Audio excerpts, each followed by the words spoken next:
Good morning friends, আমার Mangala lifestyle চ্যানেলের একটি ব্লগে তোমাদের সবাইকে অনেক স্বাগত জানাচ্ছি। আশা করি সবাই খুব ভালো আছো আর আমিও খুবই ভালো আছি। তো আজ হচ্ছে বৃহস্পতিবার, আর ওই জন্যই পুজো হয়ে যায় সকাল সকাল।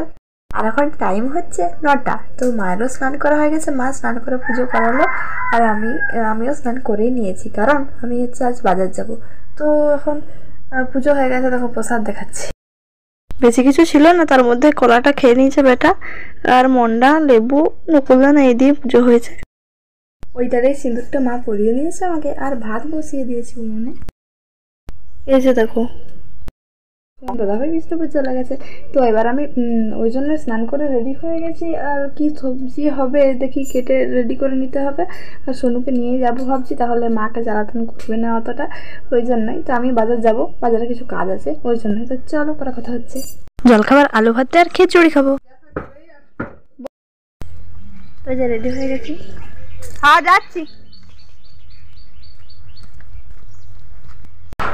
তথ্য মিত্র কেন্দ্রে বসে আছি, ওখানে রেশন কার্ড করাতে দিয়েছি বেটার, আর বেটা এক জায়গায় বসেই নেই, চারদিকে ঘুরে বেড়াচ্ছে। কিনা দুপুরে বাবা, এই যে এখন তথ্য মিত্র থেকে বেরিয়ে এখন আমরা ব্যাংকে যাচ্ছি অ্যাকাউন্ট খোলানোর জন্য। ব্যাংকে ইয়ার এন্ডিং এর জন্য কোনো কাজ হলো না, মানে অ্যাকাউন্ট খোলা হলো না, তো আমরা মিষ্টি দোকানে চলে এসেছি মিষ্টি খেতে।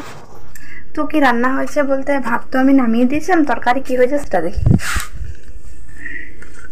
তরকারি হয়েছে বাঁধাকপির তরকারি, নিরামিষ, আর বিনস ভাজা।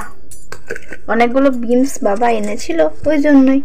আর আজ তো বৃহস্পতিবার, বৃহস্পতিবারে লক্ষ্মী পুজো, তো ওই জন্যই মায়ের উপোস, তাই মা লুচি বানিয়েছে।